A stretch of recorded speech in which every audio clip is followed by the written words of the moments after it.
Hello and welcome to my presentation on discrimination, racial bias, and the leukocyte telomere levels of African American men. Now you're probably wondering what leukocyte telomere levels are, right?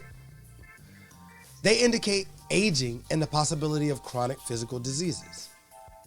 This study examines how the effects of discrimination and racial bias on lifespan and physical health affect African American men. Take a moment to review the information on death rates and causes between white and black communities. This information can be found in the CDC's 2007 chart book, which is referenced in this study. Remember that these rates are per 100,000. Take a moment and pause the video to look at this list a little bit longer. The statistics on the previous list were quite disproportionate. And as I said, it lists the chronic issues like heart disease, respiratory illnesses, and a host of other physical and mental health complications. According to the researchers' findings in this CDC report, African American men experience a disproportionately greater chronic disease burden and accelerated declines in health compared to other racial and gender groups in the U.S. Our overall life expectancy is 69.7 years compared to 75.7 years for white men. We also experience aging-related diseases earlier in life and suffer greater severity and worse consequences of disease compared to other groups.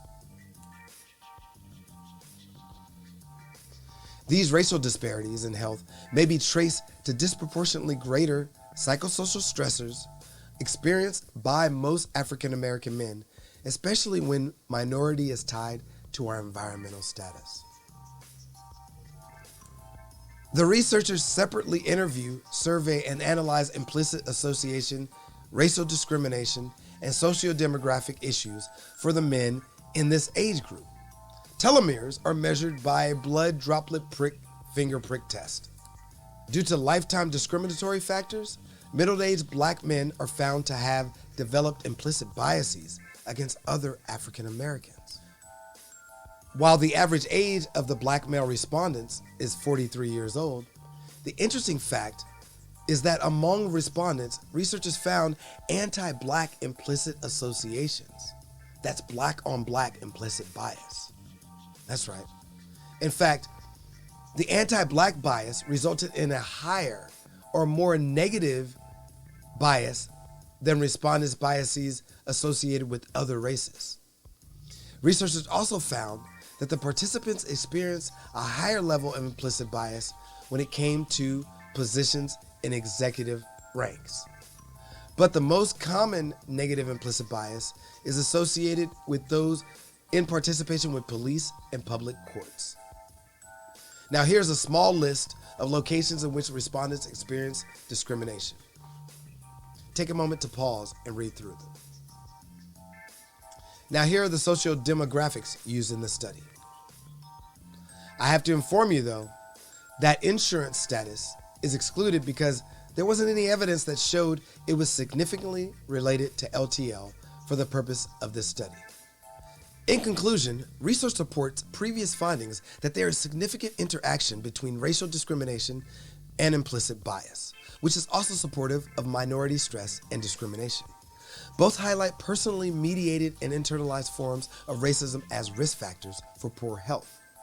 Results are also in accordance with frameworks that integrate the role of racial identity as a moderator of the effect of racial discrimination.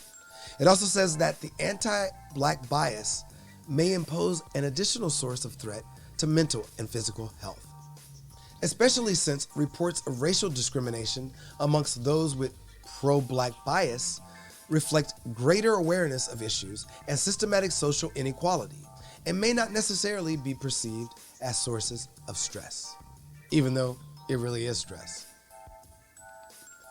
Well, thank you for watching. If you have any questions, comments, or concerns, please contact me at 310-844-9285 or go to docreo.com for more information. References for this video are listed on the slide below.